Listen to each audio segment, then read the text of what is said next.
PM Modi के सही नीतियों की वजह से भारत आज रॉकेट की रफ्तार से आगे बढ़ रहा है, लेकिन विपक्ष के लोग सिर्फ विरोध के नाम पर राजनीति कर रहे हैं। वही सुप्रीम कोर्ट को जो शक था वही हो रहा है। सुप्रीम कोर्ट ने विपक्ष से जो सवाल दागे थे उसके बाद विपक्ष के लोग पीछे हटते दिख रहे हैं। इसके बारे में आगे आपको बताएंगे इस रिपोर्ट में। उससे पहले ये बताते हैं कि कैसे पीएम मोदी आधुनिक भारत के निर्माण में लगे हुए हैं। पीएम मोदी ने कहा है कि उनकी सरकार देश भर में बुनियादी ढांचे के कायाकल्प के लिए एक समग्र दृष्टिकोण के साथ काम कर रही है। उन्होंने जोर देकर कहा कि पिछले 11 वर्षों में भारत एक पारदर्शी, संवेदनशील और नागरिक केंद्रित शासन मॉडल देखा है। कर्तव्य भवन का उद्घाटन करने के कुछ घंटे बाद कर्तव्य पथ पर एक कार्यक्रम में बोलते हुए पीएम मोदी ने कहा कि ये परियोजना अन्य बुनियादी ढांचा सुविधाओं के साथ भारत के वैश्विक दृष्टिकोण का प्रतीक है। पीएम मोदी ने कहा कि हम आधुनिक भारत के निर्माण से जुड़ी उपलब्धियों को देख रहे हैं। कर्तव्य पथ, नया संसद भवन, भारत मंडपम, राष्ट्रीय युद्ध स्मारक और अब कर्तव्य भवन, ये सिर्फ साधारण इमारतें नहीं है। यहाँ विकसित भारत की नीतियां बनेगी और महत्वपूर्ण फैसले लिए जाएंगे। आने वाले समय में देश की दिशा यहीं से तय होगी। पीएम मोदी ने कहा कि सरकारी दफ्तरों की हालत बहुत खराब थी। कई मंत्रालय दिल्ली में 50 अलग अलग जगहों से चल रहे थे। इसमें से ज्यादातर किराए के भवनों में है। सरकार हर साल किराए पर 1500 करोड़ रुपए खर्च कर रही है। सरकार ये पैसे सिर्फ किराया चुकाने के लिए दे रही है। दर्शकों, एक तरफ तो पीएम मोदी देश के निर्माण में लगे हुए हैं, लेकिन दूसरी तरफ राहुल गांधी और कांग्रेस के नेता लगातार सरकार पर निशाना साध रहे हैं और कई आरोप लगा रहे हैं, लेकिन वो कोई सबूत नहीं दे पा रहे हैं। हाल ही में सुप्रीम कोर्ट ने राहुल गांधी को सख्त नसीहत दी थी। वहीं विपक्ष के लोग वोटर वेरिफिकेशन यानी एसआईआर को लेकर सुप्रीम कोर्ट गए थे, लेकिन सुप्रीम कोर्ट ने कहा था कि अगर आपके पास सबूत है तो आप इसे लेकर आइए। विपक्ष की तरफ से कपिल सिब्बल ने कहा था कि जीवित लोगों का नाम भी वोटर लिस्ट से काट दिए गए हैं, जिस पर सुप्रीम कोर्ट ने कहा था कि आप 15 ऐसे लोगों के नाम लेकर आइए जो जीवित हैं लेकिन उनके नाम काट दिए गए हैं, तो हम कार्रवाई करेंगे। लेकिन विपक्ष ये नहीं कर पाया। विपक्ष के लोग चुनाव आयोग पर निशाना तो साध रहे हैं, लेकिन चुनाव आयोग के बुलावे पर आपत्ति दर्ज कराने नहीं जा रहे हैं। ऐसे में आप समझ सकते हैं कि विपक्ष का खेल क्या है। बिहार में एसआईआर के दौरान 65 लाख मतदाताओं के नाम चुनाव आयोग की तरफ से काट दिए गए हैं। चुनाव आयोग का कहना है कि अवैध घुसपैठिए और जो लोग कहीं और शिफ्ट हो गए हैं या जो लोग इस दुनिया में नहीं है उनके नाम काट दिए गए हैं। लेकिन विपक्ष को डर है कि कहीं उनका ही वोट बैंक वोटर लिस्ट से न बाहर हो गया हो। दर्शकों, विपक्ष के लोग एसआईआर का विरोध कर रहे हैं, लेकिन आप दर्शक अगर चाहते हैं कि एसआईआर पूरे देश में हो तो कमेंट में वी नीड एसआईआर जरूर लिखिए, ताकि विपक्ष को साफ संदेश जाए कि देश के लोग मजबूती के साथ चुनाव आयोग और सरकार के साथ खड़े हैं।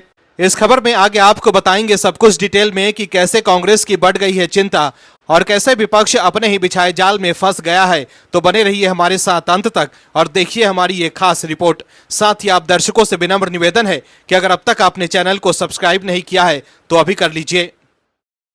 विपक्ष के लोग मोदी सरकार को घेरने की कोशिश कर रहे हैं, लेकिन उनका हर दांव फेल होता जा रहा है। राहुल गांधी भी सवालों के घेरे में है। राहुल गांधी मोदी सरकार पर आरोप तो खूब लगा रहे हैं, लेकिन कोर्ट में उनके दावों की हवा निकल जा रही है और फिर राहुल गांधी के बचाव में पार्टी के नेताओं को मैदान में आना पड़ रहा है। अक्सर देखा गया है कि राहुल गांधी खुद ही अपने बयान की वजह से मुश्किल में फंस जाते हैं और फिर उनका दांव उल्टा पड़ता है, तब कांग्रेस के तमाम प्रवक्ताओं को उन्हें सही साबित करना पड़ता है। वहीं अब तो राहुल गांधी की बहन प्रियंका गांधी वाड्रा की भी चिंता बढ़ गई है राहुल गांधी के चक्कर में। दरअसल कांग्रेस नेता राहुल गांधी की सुप्रीम कोर्ट से फटकार लगने के बाद अब उनकी बहन और पार्टी सांसद प्रियंका गांधी वाड्रा की भी मुश्किलें बढ़ सकती है। बीजेपी सांसद मनन कुमार मिश्रा ने इस मामले में उनके खिलाफ अदालत की अवमानना का मामला दर्ज कराने की बात कही है। बीजेपी सांसद ने कहा है कि प्रियंका ने अदालत के खिलाफ सार्वजनिक रूप से और मीडिया में कई बयान देकर उसकी अवमानना की है और इसी वजह से वो लोग उनके इस गैर जिम्मेदाराना बर्ताव को लेकर याचिका दायर करने वाले हैं। बीजेपी सांसद मनन कुमार मिश्रा ने प्रियंका गांधी वाड्रा पर सुप्रीम कोर्ट की अवमानना का आरोप लगाते हुए कहा है कि उन्होंने मीडिया के सामने कई सारे बयान देकर सुप्रीम कोर्ट की अवमानना की है। उन्होंने कहा कि याचिका बार और वकीलों की ओर से दायर की जाएगी। इस देश की जनता इस तरह के गैर जिम्मेदाराना बयानों को बर्दाश्त नहीं करेगी। दर्शकों, राहुल गांधी को लेकर सुप्रीम कोर्ट की टिप्पणी के बाद कांग्रेस के नेताओं ने शीर्ष अदालत पर ही सवाल उठा दिया था। वहीं इस मामले को लेकर बीजेपी ने कहा है कि कांग्रेस की ओर से न्यायपालिका को चुनौती देना कोई नई बात नहीं है, क्योंकि वो एक परिवार को देश और संविधान से ऊपर मानती है। संसदीय कार्य मंत्री किरण रिजिजू ने कांग्रेस के वरिष्ठ नेताओं की ओर से राहुल गांधी के खिलाफ अदालत की टिप्पणियों के बाद बचाव करने पर कहा है कि वो संविधान की प्रति साथ में रखने का नाटक करते हैं, लेकिन वो इसमें विश्वास नहीं करते हैं। वो न्यायपालिका को स्वीकार नहीं करते। वो एक परिवार को देश और संविधान से ऊपर मानते हैं। वहीं दूसरी तरफ उद्धव ठाकरे की पार्टी शिवसेना यूबीटी राहुल गांधी के लिए सुप्रीम कोर्ट को भी नहीं छोड़ रही है। दर्शकों, राजनीतिक गजब की चीज है। जो बाला साहब ठाकरे कांग्रेस और सोनिया गांधी राहुल गांधी के खिलाफ हमेशा तीखे बाण छोड़ते रहते थे, उनको क्या ही अंदाजा था कि उनकी पार्टी आगे चलकर क्या स्टैंड लेने वाली है। अब उद्धव ठाकरे और उनकी शिवसेना राहुल गांधी के लिए सुप्रीम कोर्ट पर ही सवाल उठा दे रही है। शिवसेना यूबीटी ने अपने मुखपत्र सामना में राहुल गांधी का पक्ष लेते हुए सुप्रीम कोर्ट की टिप्पणी पर सीधा सवाल उठा दिया है। उन्होंने पूछा कि कोर्ट ने क्यों कहा कि क्या राहुल गांधी सच्चे भारतीय हैं, जबकि यह सवाल तो सुनवाई में था ही नहीं। सामना के संपादकीय में कहा गया है कि अब देशभक्ति की परिभाषा ही बदल गई है। अब सरकार की हाँ में हाँ मिलाने वाला देशभक्त और सवाल पूछने वाला देश के खिलाफ माना जाता है। शिवसेना यूबीटी ने आरोप लगाया है कि इसी सोच के तहत सरकार देशभक्ति का सर्टिफिकेट बांट रही है और असहमति जताने वालों पर देशद्रोही का ठप्पा लगाया जा रहा है। शिवसेना यूबीटी ने कहा है कि संसद में राहुल गांधी को बार बार बोलने से रोका गया और 2020 के बाद जब भी विपक्ष ने चीन की घुसपैठ का मुद्दा उठाना चाहा, सरकार ने राष्ट्रीय सुरक्षा की आड़ लेकर उस पर बहस ही नहीं होने दी। दर्शकों, विपक्ष के नेता आरोप तो लगा रहे हैं लेकिन कोई सबूत नहीं दे पा रहे हैं। सुप्रीम कोर्ट ने पूछा था कि आप किस आधार पर आरोप लगा रहे हैं। अगर विपक्ष के पास या राहुल गांधी के पास सबूत है तो सुप्रीम कोर्ट में क्यों नहीं दे रहे हैं। अगर शिवसेना यूबीटी को लगता है कि राहुल गांधी को बोलने नहीं दिया जा रहा है और वो सच कह रहे हैं, तो उद्धव ठाकरे और संजय राउत को सुप्रीम कोर्ट जाकर राहुल गांधी के पक्ष में सबूत देना चाहिए। वहीं दूसरी तरफ ट्रंप के हाँ में हाँ मिलाकर राहुल गांधी मोदी सरकार पर निशाना साध रहे हैं। डोनाल्ड ट्रंप ने हाल ही में भारतीय अर्थव्यवस्था को डेड इकोनॉमी कहा था और फिर राहुल गांधी भी ट्रंप के समर्थन में भारत की इकोनॉमी को डेड कह दिया था। लेकिन हकीकत यह है कि ट्रंप भारत में फूटी कौड़ी लगाए बिना या खुद के कोई कारोबार किए बिना ही यहां से हजारों करोड़ रुपए कमा रहे हैं। ट्रंप को ये कमाई भारत के रियल एस्टेट कारोबार से हो रही है। ट्रंप ऑर्गेनाइजेशन भारतीय डेवलपर्स को ट्रंप नाम का इस्तेमाल करने के लिए फीस और बिक्री में हिस्सेदारी लेती है, जिससे उसे बिना एक पैसा लगाए ही मोटी कमाई हो रही है। इंडियन एक्सप्रेस की एक रिपोर्ट के मुताबिक अकेले 2024 में ट्रंप ऑर्गेनाइजेशन को भारतीय प्रोजेक्ट से $12 मिलियन की कमाई हुई। इसमें से $10 मिलियन तो उसे मुंबई के सिर्फ एक टावर के निर्माण से मिले। रिपोर्ट में कहा गया है कि ट्रंप ऑर्गेनाइजेशन ने अपने इंडिया पोर्टफोलियो को हाई मार्जिन और जीरो इन्वेस्टमेंट मॉडल पर खड़ा किया है और यही भारत को डेड इकोनॉमी बताने वाले ट्रंप का बिजनेस मॉडल है। वहीं राहुल गांधी के चुनावी हलफनामे के मुताबिक वो भी मोदी सरकार के कार्यकाल में शेयर बाजार और म्यूचुअल फंड से काफी पैसे कमा रहे हैं, कांग्रेस के कार्यकाल से भी ज्यादा। तो फिर किस आधार पर वो भारत की इकोनॉमी को डेड कह रहे हैं? ये सवाल ट्रंप और राहुल गांधी दोनों के लिए है, जो भारत में पैसे तो खूब कमा रहे हैं लेकिन भारतीय इकोनॉमी को डेड कह रहे हैं। एक बार फिर राहुल गांधी ही गिर गए हैं। दरअसल बिहार के औरंगाबाद जिले में एक वायरल वीडियो ने सियासी हलचल मचा दी है। इसको लेकर बीजेपी कार्यकर्ता मृत्युंजय सिंह ने नगर थाना में कांग्रेस के दिग्गज नेताओं राहुल गांधी, प्रियंका गांधी वाड्रा, बिहार प्रदेश अध्यक्ष राजेश राम और सदर विधायक आनंद शंकर के खिलाफ प्राथमिकी दर्ज कराई है। बीजेपी नेता मृत्युंजय सिंह का आरोप है कि वीडियो में माई बहन मान योजना के नाम पर महिलाओं को गुमराह किया जा रहा है। आरोप है कि वीडियो में एक युवक कथित तौर पर महिलाओं के खिलाफ अपमानजनक टिप्पणी कर रहा है, जिसके हाथ में नेताओं की तस्वीर वाले पोस्टर हैं। इसके अलावा फॉर्म्स के साथ पर्सनल डिटेल्स शेयर कराने जाने को लेकर मृत्युंजय ने गंभीर अपराध बताते हुए इसकी विस्तृत जांच कराई जाने की मांग की है। आगामी विधानसभा चुनावों के मद्देनजर ये मामला बिहार की सियासत को गर्म कर सकता है। राहुल गांधी, प्रियंका गांधी वाड्रा समेत कई अन्य कांग्रेस नेताओं पर एफआईआर दर्ज करवाने वाले बीजेपी कार्यकर्ता मृत्युंजय सिंह के अनुसार वायरल वीडियो में एक युवक योजना के फॉर्म भरने की अपील करता है और दावा करते हुए कहता है कि हर महीने 2500 रुपए सीधे खाते में आएंगे। युवक के हाथ में एक पोस्टर है जिसमें राहुल गांधी, प्रियंका गांधी, राजेश राम और आनंद शंकर की तस्वीरें हैं।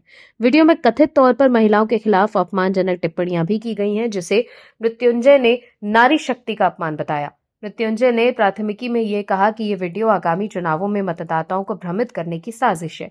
उनका दावा है कि सरकार द्वारा ऐसी कोई योजना नहीं चलाई जा रही, किसी भी फॉर्म के जरिए महिलाओं को की निजी जानकारी मांगी जा रही है। इसे उन्होंने गोपनीयता का गंभीर उल्लंघन करार दिया, जिससे जनता के बीच अविश्वास पैदा हो सकता। बीजेपी ने इस मामले को लेकर कांग्रेस के खिलाफ बड़ा हथियार बनाया है।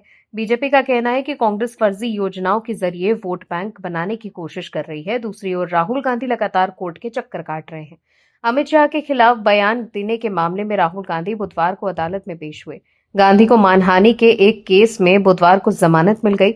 राहुल गांधी ने केंद्रीय गृह मंत्री अमित शाह पर एक विवादित टिप्पणी दी थी, जिसके बाद बीजेपी नेता प्रताप कटिहार ने मानहानि के केस कर दिया था। दर्शकों, आम आदमी पार्टी की चिंता बढ़ाने वाली खबर सामने आई है। दरअसल उत्तर प्रदेश में अगले साल होने वाले पंचायत चुनाव की तैयारियों में जोर शोर से लगी आम आदमी पार्टी को तगड़ा झटका लगा। शिक्षक प्रकोष्ठ और संगठन में अन्य पदों पर कार्यरत कई पदाधिकारियों ने पद से इस्तीफा दे दिया है। उन्होंने पार्टी पर खुद को नजरअंदाज करने और पक्षपात पूर्ण व्यवहार करने का आरोप लगाया। दिल्ली के पूर्व मुख्यमंत्री और पार्टी के संयोजक केजरीवाल को पत्र लिखकर शिकायत भी की है। केजरीवाल को भेजे गए सामूहिक त्यागपत्र में इन पदाधिकारियों ने प्रदेश प्रभारी और सांसद संजय सिंह पर संगठन में गलत दायित्व वितरण, पक्षपातपूर्ण रवैया, जमीनी और कर्मठ पदाधिकारियों और कार्यकर्ताओं की अनदेखी करने का आरोप लगाया है। उन्होंने कहा है कि इसकी वजह से अन्ना आंदोलन के समय से पार्टी से जुड़े और संस्थापक सदस्य भी पार्टी की प्राथमिक सदस्यता छोड़ रहे हैं। इन नेताओं ने आम आदमी पार्टी के यूपी प्रभारी संजय सिंह के रवैये पर नाराजगी जताते हुए पार्टी छोड़ दी है। वहीं आम आदमी पार्टी के यूपी प्रभारी संजय सिंह का कहना है कि पार्टी के पुराने कार्यकर्ता महेंद्र प्रताप सिंह को शिक्षक प्रकोष्ठ का अध्यक्ष बनाए जाने के बाद से ये लोग नाराज चल रहे थे। पार्टी में गुटबाजी किसी भी कीमत पर बर्दाश्त नहीं की जाएगी। संगठन में कार्य क्षमता के आधार पर पदाधिकारियों को दायित्व दिया जा रहा है। जो पार्टी हित में होगा वही किया जाएगा। आम आदमी पार्टी से इस्तीफा देने वाले आम आदमी पार्टी शिक्षक प्रकोष्ठ के पूर्व अध्यक्ष प्रोफेसर DNNS यादव, पूर्व प्रदेश महासचिव अजय गुप्ता और संस्थापक सदस्य PK अग्रवाल सहित 44 पूर्व, वर्तमान और पदाधिकारी और सदस्य शामिल हैं। दर्शकों, वैसे ही आम आदमी पार्टी का हाल बेहाल है। हाल ही के दिनों में कोई ना कोई इस्तीफा देकर आम आदमी पार्टी छोड़कर जा रहा है। पार्टी के यूपी प्रभारी उत्तर प्रदेश में सीएम योगी आदित्यनाथ के खिलाफ मोर्चा खोले हुए थे, लेकिन एक साथ इतने नेताओं के इस्तीफे से पार्टी बैकफुट पर आ गई है। सबूत के साथ चुनाव आयोग की पोल खोलने की चुनौती देने वाले राहुल गांधी चुनाव आयोग के पास नहीं जा सकते, जिसके बाद चुनाव आयोग ने पलटवार किया। बिहार में हुए विशेष वोटर वेरिफिकेशन के बाद चुनाव आयोग ने मंगलवार 5 अगस्त 2025 को डेली बुलेटिन जारी किया है। इसमें कहा गया है कि बिहार में 1 अगस्त से 5 अगस्त तक दोपहर 3 बजे से यानी 5 दिनों में किसी भी राजनीतिक दल ने जारी मतदाता सूची को लेकर अपनी आपत्ति दर्ज नहीं की है। चुनाव आयोग ने कहा है कि सभी योग्य मतदाताओं को सूची में शामिल करने और अयोग्य के मतदाताओं को हटाने के लिए पारदर्शी प्रक्रिया अपनाई जा रही है। चुनाव आयोग के अनुसार पात्र मतदाताओं की सूची में शामिल करने और अयोग्य मतदाताओं को हटाने के लिए पिछले 5 दिनों में 2864 दावे और आपत्तियां प्राप्त हुई हैं। इसका निदान 7 दिनों के बाद किया जाएगा। दरअसल विपक्ष SIR का शुरू से विरोध करता रहा है। संसद से सड़क तक विपक्ष ने इस मुद्दे पर जमकर हंगामा किया। मॉनसून सत्र में विपक्ष लगातार शोर मचा रहा है, लेकिन धरातल पर उनकी आपत्तियां शून्य हैं। बिहार ड्राफ्ट वोटर लिस्ट में 65 लाख लोगों के नाम हटाए गए हैं।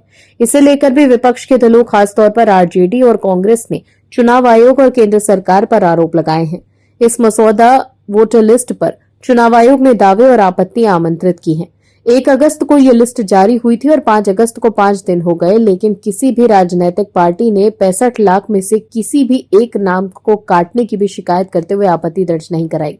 ऐसे में सवाल उठ रहा है कि क्या विपक्षी दल बिना किसी आधार के आरोप लगा रहा था? जैसे चीन के मामले में बयान देकर राहुल गांधी सुप्रीम कोर्ट में फंस गए थे, क्या उसी तरह विपक्ष के लोग चुनाव आयोग पर सिर्फ आरोप लगा रहे हैं? क्या वो समझ गए हैं कि बिहार में उनकी हार होने वाली है, इसीलिए अभी से ही हार के बाद के लिए बहाने ढूंढ रहे हैं? आरोप तो लगा रहे हैं, लेकिन जब चुनाव आयोग बुला रहा है कि आइए और सबूत दीजिए, तब भाग खड़े होते हैं। दर्शकों, विपक्षी दल के नेता चुनाव आयोग के पास जाकर शिकायत नहीं दर्ज करवा पा रहे, लेकिन कांग्रेस नेता राहुल गांधी और RJD नेता तेजस्वी यादव SIR के विरोध में बिहार में मतदाता अधिकार यात्रा करने जा रहे हैं। वहीं विपक्ष की तरफ से सुप्रीम कोर्ट में दलील देते हुए कपिल सिब्बल और दूसरे वकीलों ने कहा था कि चुनाव आयोग ने जीवित लोगों का भी नाम काट दिया है, जिसके बाद सुप्रीम कोर्ट ने विपक्ष से कहा था कि आप ऐसे 15 नाम लेकर आइए जो जीवित हैं और उनका नाम काट दिया गया, हम कार्रवाई करेंगे। लेकिन विपक्षी दलों ने चुनाव आयोग के पास एक भी शिकायत दर्ज नहीं कराई। वहीं राहुल गांधी ने अपने पोल खोल कार्यक्रम को आगे बढ़ा दिया है। कुछ दिन पहले कांग्रेस नेता राहुल गांधी ने कहा था कि उनके पास एटम बॉम्ब है जो वो 5 अगस्त को बेंगलुरु में फोड़ेंगे।